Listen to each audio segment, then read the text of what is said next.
മദ്യപാനം അങ്ങനെയൊക്കെ പറഞ്ഞിട്ട് തന്നെയാ ആയിരുന്നു മദ്യപിക്കുമായിരുന്നു. എപ്പോഴും മദ്യപിക്കുമായിരുന്നു എന്ന് വെച്ചാല് രാവിലെ സുചേട്ടന് മദ്യം വേണം, ഉച്ചയ്ക്കും വേണം, വൈകിട്ടും വേണം. ഞാൻ ആ സുചേട്ടനോട് കൂടുതൽ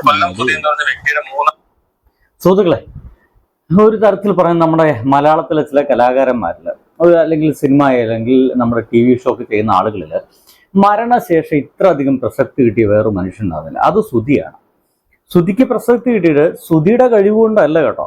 സുധി എന്ന് പറയുന്ന മനുഷ്യൻ നമ്മുടെ മലയാള സിനിമയിൽ അല്ലെങ്കിൽ നമ്മുടെ കോമഡി രംഗങ്ങൾ ചെയ്തു വെച്ച അപാരമായ വേഷങ്ങളെ വീണ്ടും വീണ്ടും ആവർത്തിച്ച് മലയാളികൾ കണ്ടിട്ട് ഇയാളൊരു അതിഗംഭീര നടനാണല്ലോ, ഈ ഒരു രക്ഷയില്ലാത്ത ഒരു തമാശക്കാരനാണല്ലോ, കൊമേഡിയനാണല്ലോ എന്നതുകൊണ്ടല്ല സുധി എന്ന് പറയുന്ന മനുഷ്യൻ ഇത്രയധികം പ്രസിദ്ധനായത്. അത് പ്രസിദ്ധനാവാനുള്ള ഏക കാരണം അതാ രേണു എന്ന് പറയുന്ന അദ്ദേഹത്തിന്റെ മൂന്നാമത്തെ ഭാര്യയുടെ പ്രശ്നം കൊണ്ടാണ്. ഇങ്ങനെ മൂന്നാമത്തെ ഭാര്യ എന്നൊക്കെ പ്രത്യേകിച്ച് പറയുമ്പോൾ ആദ്യത്തെ ഭാര്യ ഇട്ടേച്ച് പോയി. ഇപ്പൊ നിങ്ങൾ മുമ്പിൽ കുറച്ച് സംസാരിച്ചില്ലേ, അതാണ് അദ്ദേഹത്തിന്റെ രണ്ടാമത്തെ ഭാര്യ എന്ന് അദ്ദേഹം പറയുന്നു. അങ്ങനെയാണെങ്കിൽ മൂന്നാമത്തെ ഭാര്യ അത് നമ്മുടെ രേണുവാണ്. എന്തായാലും രേണു മൂന്നാമത്തെ ഭാര്യയാവട്ടെ, ആദ്യത്തെ ഭാര്യയായിട്ട്, അവസാനത്തെ ഭാര്യയായിട്ട് അതൊരു പ്രശ്നമേ ഇല്ല. ഇവിടെ ഏറ്റവും വലിയ ഇഷ്യൂ നടക്കുന്നതെന്ന് വെച്ച് കഴിഞ്ഞാൽ രേണു ചില കള്ളത്തരങ്ങൾ പറയുന്നു എന്ന് ആളുകൾക്ക് തോന്നുന്നതോട് കൂടിയിട്ടാണ് ഇവിടെ പ്രശ്നങ്ങളൊക്കെ നടക്കുന്നത്. സ്വാഭാവികമായിട്ടും ഈ ഒരു സ്ത്രീ വന്ന് പറയുന്നു ഞാനാണ് അദ്ദേഹത്തിന്റെ രണ്ടാമത്തെ ഭാര്യ. നമുക്കത് വിശ്വസിച്ച് വെക്കൂ. ഞാൻ പറയുന്നു ഞാനാ രണ്ടാമത്തെ ഭാര്യ. ഇനിയിപ്പോ ലീഗലി രേണുവിനെ കല്യാണം കഴിച്ചിട്ടുണ്ടോന്ന് അറിയില്ല. ഇവര് ഭാര്യയായിരിക്കുന്ന സമയത്ത് തന്നെയാണ് സുധി എന്ന് പറയുന്ന ആ ഒരു മനുഷ്യന് രേണുവിനുമായിട്ട് ചില അവിഹിത ബന്ധങ്ങൾ ഉണ്ടായതെന്നാണ് അപ്പോൾ ഇവരെ സംസാരം കേൾക്കുമ്പോൾ നമുക്ക് മനസ്സിലാവുക. ഒപ്പം തന്നെ ഇവർ പറയുന്നുണ്ട് സുധി എന്ന് പറയുന്ന മനുഷ്യൻ നല്ല കള്ളുകൂടിയനായിരുന്നു, ബഹുത്തു കള്ളുകൂടിയനായിരുന്നു. രാവിലെ മുതൽ മദ്യം വേണമെന്ന് പറയുന്നത്. രാവിലെ മുതൽ മദ്യം വേണം. അങ്ങനെ മദ്യം കുടിച്ച് കുടിച്ച് തീർന്നു പോയ ഒരു കലാകാരനാണ് അദ്ദേഹം എന്നൊക്കെ പറയേണ്ടി വരും. ചിലപ്പോൾ ആക്സിഡന്റ് ആണ് മരിച്ചു പോയത്. പക്ഷേ മദ്യം കുടിച്ച് കുടിച്ച് ഒരു പക്ഷെ അവസാനിക്കേണ്ട ഒരു കലാകാര ജീവിതമായിരുന്നു സുധിയുടെ എന്നാണ് പറയുന്നത്. ഒപ്പം തന്നെ ഇവരുമായിട്ടുള്ള ബന്ധങ്ങള് ഏഷ്യാനെറ്റിലൊക്കെ ചുറ്ററിയുകയും ഇവരുമായിട്ട് വഴിവിട്ട എന്തൊക്കെയോ ബന്ധങ്ങൾ സുധിക്കുണ്ട്. അങ്ങനെ ചുരുക്കി പറഞ്ഞു കഴിഞ്ഞാൽ സുധി എന്ന് പറയുന്ന ആ കലാകാരൻ മരിച്ചതിന് ശേഷം ആ ഒരു പേരും കൂട്ടിവെച്ചുകൊണ്ട് ഇനി ഉണ്ടാവാത്ത കഥകളൊന്നുമില്ല. അവസാനം ഇവരടക്കം പറഞ്ഞു വന്നു സുധി പെണ്ണുപിടിയനാണ്. അതാപ്പോൾ ആളുകൾക്ക് മനസ്സിലാവുന്നേ. ഒരു ഭാര്യ ഉണ്ടായിരുന്നു, ആ ഭാര്യ പോയ സമയത്ത് ഇദ്ദേഹം ഈ ഒരു സ്ത്രീയുമായിട്ട് ബന്ധം തുടങ്ങുന്നു. അതിനിടയ്ക്ക് വേറെ എന്തോ ഒരു ബന്ധമുണ്ടെന്നൊക്കെ പറയുന്നുണ്ട്, വലിയ പിടുത്തമില്ല. ഈ ഒരു സ്ത്രീയുമായിട്ട് ബന്ധം, വിവാഹ ബന്ധം മറ്റൊക്കെ മുന്നോട്ട് പോയിക്കൊണ്ടിരിക്കുന്ന സമയത്ത് തന്നെ സുധിക്ക് വേറെ ബന്ധം ഉണ്ടാവുന്നു. അത് ഫോൺ വഴിയുള്ള കുണുകുണു ബന്ധമാണ്. ആ കുണുകുണു ബന്ധമാണ് നമ്മുടെ രേണുവുമായിട്ടുണ്ടായത്. അവസാനം ഈ സ്ത്രീ ആ കുണുകുണു ബന്ധം തിരിച്ചറിയുന്നു, നമ്മുടെ സുധിയുമായിട്ട് പ്രശ്നമാവുന്നു, അടിച്ചു പിരിഞ്ചു. ആ പിരിഞ്ചതിന്റെ ഭാഗമായിട്ട് രേണു ഇവരെ ജീവിതത്തിലേക്ക് എൻ്റർ ചെയ്യുന്നു. ഇതാണ് അവിടെ നടക്കുന്നത്.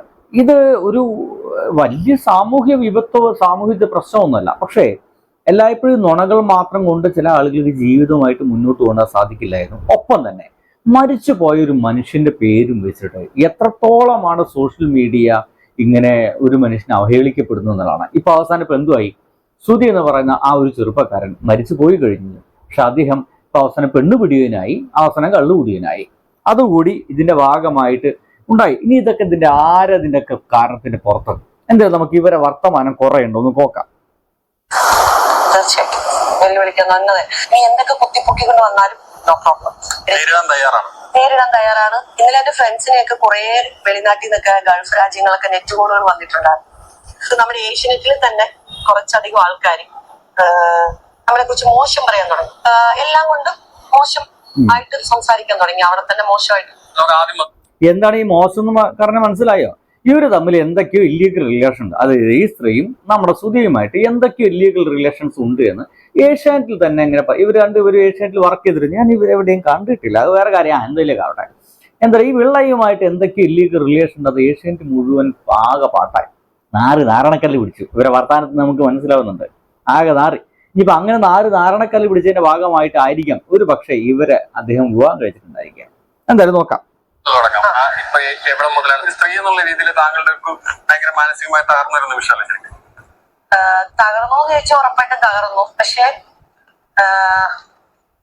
സുജിത അന്ന് പറഞ്ഞൊരു വാക്കുണ്ടായിരുന്നു, ഇനി എന്തൊക്കെ പ്രശ്നങ്ങൾ ഉണ്ടായാലും എന്നെ എന്റെ അമ്മയെ കൈവിടത്തില്ലെന്ന്. അതാണ് അദ്ദേഹം പറഞ്ഞിരുന്നു വാക്ക്. ഇവരോട് പറഞ്ഞു കേൾക്കുന്നത് സുധി ഇല്ലാത്തത് നമുക്ക് ചോദിക്കാൻ പറ്റില്ല. എന്തായാലും അന്ന് പറഞ്ഞത് ഇവരെ അമ്മയെ ഒരു കാരണവശാലും കൈവിടില്ല, ഞാൻ നോക്കിക്കോളാം എന്നുള്ളൊരു ഒരു ഓപ്ഷൻ ഇവർക്ക് കൊടുത്തിരുന്നു. പക്ഷെ അതൊക്കെ പോയി. ഇതൊക്കെ പോവാൻ ആരാ കാരണം? അപ്പോഴാണ് നമ്മുടെ പുതിയ അവതാരം വരുന്നത്. അതാണ് നമ്മുടെ രേണു. അഭിനയത്തിന്റെ മഞ്ജു വാര്യർ കഴിഞ്ഞാൽ മൂന്നാമത് നമ്മുടെ രേണു ചേച്ചി എന്നാണ് ഇപ്പൊ സോഷ്യൽ മീഡിയ പറയുന്നത്. എന്തിലൊക്കെ ആവട്ടെ, 7 മണി 7:30 ആയപ്പോഴാണ് ഞാൻ സുചേട്ടനെ കാണുന്നത്. അപ്പൊ സുചേട്ടൻ ഇങ്ങനെയൊന്നും അല്ലായിരുന്നു, നല്ല ക്യൂട്ടായിരുന്നു. എല്ലാരും ചോദിക്കുന്നുണ്ട് ഇവനെ എങ്ങനെ ഇഷ്ടപ്പെട്ടു എന്നൊക്കെ ചോദിക്കുന്നുണ്ട്. പക്ഷെ സുചേട്ടൻ ആ സമയം പല സ്ഥലത്ത് അവതരിപ്പിക്കുന്നത്. അപ്പൊ അങ്ങനെയുള്ള ഒരു നിങ്ങള് ഇഷ്ടപ്പെട്ട് കണ്ടു പരിചയപ്പെട്ടതിന് ശേഷം പരസ്പരം വീട്ടിൽ വന്ന് ആലോചിച്ച് വിവാഹം നടത്തി വിവാഹത്തെ ഒന്നും അല്ലാതാക്കുന്ന രീതിയിലാണ് അവർ. അതുപോലെ തന്നെ ഇപ്പം താങ്കളുമായിട്ടുള്ള വിവാഹ ബന്ധത്തിലൂടെ മുന്നോട്ട് പോയിക്കൊണ്ടിരുന്ന സമയത്ത് തന്നെയാണ് കൊല്ലം സുധിയായിട്ട് അവരൊരു ബന്ധം ഉണ്ടാക്കുന്നതും അവർ പിന്നീട് ആ ബന്ധത്തിലേക്ക് മാറുന്നതും. ഇത്തരത്തിലുള്ള തുടർച്ചയായ പല പ്രശ്നങ്ങളും ഉണ്ടാകുമ്പോഴും അതിൽ നിന്നെല്ലാം എങ്ങനെയാണ് മാനസികമായിട്ട് നിങ്ങളത് രക്ഷപ്പെട്ടത്? എങ്ങനെയാണ്? അതൊന്നും എനിക്ക് അറിയത്തില്ല, അതൊന്നും എന്നോട് ചോദിക്കുക ചെയ്യരുത്. നമ്മുടെ ജീവിതത്തിൽ ഇവിടെ പറയുന്നത് ഇവരുമായിട്ടുള്ള ബന്ധം മുന്നോട്ട് കൊണ്ടുപോയ സമയത്താണ് രേണുമായിട്ടുള്ള ബന്ധം ഉണ്ടാകുന്നത്. അത് അവസാനം ഇവർ തിരിച്ചറിയുന്നു. ആ ഒരു നിമിഷങ്ങളൊക്കെ എങ്ങനെ തരണം ചെയ്തു എന്നുള്ള കാര്യം ഇവർക്ക് അറിയില്ല. എങ്ങനെയൊക്കെയോ തരണം ചെയ്തു, സംഭവം അങ്ങനെ കഴിഞ്ഞു കൂട്ടി എന്ന് മാത്രം പറയാം. അങ്ങനെയൊക്കെയാണ് ഇവര് സംഗതികളൊക്കെ പറഞ്ഞു വെക്കുന്നത് കേട്ടോ. വേദനകളാണ് പറയുന്നത്, അല്ലെങ്കിൽ ബുദ്ധിമുട്ടുകളാണ് പറയുന്നത്. അതെ, എന്റെ വീട്ടിൽ ഇപ്പോഴും സുചേട്ടന്റെ ഓർമ്മകളിൽ നിൽക്കുന്ന ഒരു സാധനം പോലും കളഞ്ഞിട്ടില്ല. അടിപൊളി. എന്നാ മറ്റുള്ള ആള് ചാക്കിലൊക്കെ കെട്ടിയിട്ടാ സൂക്ഷിച്ചു വെച്ചിട്ടുള്ളത്. നമ്മൾക്കൊരു മനുഷ്യന്റെ മരിച്ചു പോകുന്നു, ആ ഒരു മനുഷ്യൻ മരിച്ചു പോയി കഴിഞ്ഞാൽ സ്വാഭാവികമായിട്ടും അവരോടുള്ള അപാരമായ ഇഷ്ടത്തിന്റെ ഭാഗമായിട്ട് അദ്ദേഹം ഇവിടെ വെച്ച് പോയാൽ ഈ ഒരു ഭൂമിയിൽ ഉപേക്ഷിച്ച് പോയ വസ്തുവകകളൊക്കെ നമ്മൾ ഏറ്റവും പൊന്നുപോലെ സൂക്ഷിക്കും. എവിടുന്നെങ്കിലും പൈസ ഉണ്ടാക്കി വെച്ച് ചിലപ്പോൾ ഒരു തട്ടൊക്കെ ഉണ്ടാക്കി വെച്ച് ഏറ്റവും സൂപ്പറായിട്ട് അത് സൂക്ഷിക്കും. രേണു സൂക്ഷിച്ചിരുന്നുണ്ട്, പക്ഷെ ചാക്കിലായിപ്പോയി, അതും കട്ടിലിന്റെ അടിയിലായിപ്പോയി, കൊച്ചുമകെടുത്ത് കളിക്കാതിരിക്കാൻ. അതേസമയം തന്നെ ഇവരുടെ സമ്മാനങ്ങൾക്ക് ഇവർക്ക് എന്തൊക്കെയോ അവാർഡുകളൊക്കെ ഫലകങ്ങളൊക്കെ കിട്ടിയിട്ടുണ്ട്. ആ അവാർഡുകളൊക്കെ ഇവര് എല്ലാവരും കാണത്തക്ക രീതിയിൽ തന്നെ വെച്ചിട്ടുണ്ട്. അപ്പോഴാണ് ആളുകൾക്ക് സംശയം ഒന്നും, ശരിക്കും ഇവന്മാര് തമ്മിൽ നേരം പോലെ സ്നേഹബന്ധം ഉണ്ടായിരുന്നോ? ശ്രുതിയുമായിട്ട് സ്നേഹബന്ധം ഉണ്ടായിരുന്നോ? അതോ ശ്രുതി മരിച്ചു പോയപ്പോൾ ഇനിയിപ്പോൾ തനിക്ക് ജീവിക്കാൻ മറ്റു വഴിയില്ലാന്ന് തിരിച്ചറിഞ്ഞപ്പോൾ ആ പൈരും വെച്ച് ജീവിക്കാൻ വേണ്ടി ഇവര് നടത്തിക്കൂട്ടിയ നാടകമായിരുന്നു ഈ കാണുന്നൊക്കെ എന്നപ്പോൾ ആളുകൾക്ക് സംശയം. ഞാൻ സുചേട്ടനക്ക് ഒരു കൈയില്ലാത്ത ബ്ലൗസും ഫയറും കാണിച്ചിരുന്ന ഇതിനേക്കാളും മേളിൽ ഞാൻ കേൾക്കും. തീർച്ചയായിട്ടും താല്പര്യം എന്തായാലും പറയുന്നത് ഈ ഇപ്പൊ രേണു നടക്കുന്ന പോലൊക്കെ ഇവർക്ക് നടക്കാൻ താല്പര്യമില്ല. പലർക്കും പല താല്പര്യങ്ങളല്ലേ. ഇവർ പറയുന്നത് ഇങ്ങനെയാണ്, കൈയില്ലാത്ത ബ്ലൗസും ഒരല്പം പുക്കളും ഇപ്പോൾ ക്ലീവ്സൊക്കെ ഒന്ന് കാണിച്ച് നടക്കുകയാണെങ്കിൽ ഒരു പക്ഷേ രേണുവിനേക്കാൾ വളരെ കിട്ടാൻ സാധ്യതയൊക്കെ ഉണ്ട്. അത് ആർക്കും കിട്ടും കേട്ടോ. രേണുവിനെ അങ്ങനെ കിട്ടുന്നത് ആളുകൾക്ക് അത് കണ്ടിട്ട് എന്തെങ്കിലും തോന്നുന്നുണ്ടോ ഇല്ലയോ എന്നല്ല, ഒന്നും തോന്നില്ല എന്ന് എനിക്ക് തോന്നുന്നത്. അപ്പൊ അത്രയ്ക്ക് ദാരിദ്ര്യം പിടിച്ച മലയാളികളൊക്കെ ആയിരിക്കണം. എന്തെങ്കിലുമൊക്കെ എന്തൊക്കെയായാലും ഒരു പാവം മനുഷ്യനുണ്ടായിരുന്നു, ശ്രുതി എന്നാണ് പേര്. ഇദ്ദേഹം മരിച്ചു പോയതിനു ശേഷം രേണു എന്ന് പറഞ്ഞ സ്ത്രീ ആ പേരും വെച്ച് ഇറങ്ങി. സത്യം പറയാലോ, ഇത്ര അധികം അപമാനിക്കപ്പെട്ട, സോഷ്യൽ മീഡിയ അപമാനിക്കപ്പെട്ട ഒരു പേര് വേറെ ഉണ്ടാവില്ല. ഇപ്പൊ പോയി അവസാനം അദ്ദേഹം ഒരു പെണ്ണുപിടിയനായി, ഒരു ബഹുത്ത് കള്ളൂടിയനായി. ഇതൊന്നും ആരും അറിയുന്നുണ്ടായിരുന്നില്ല.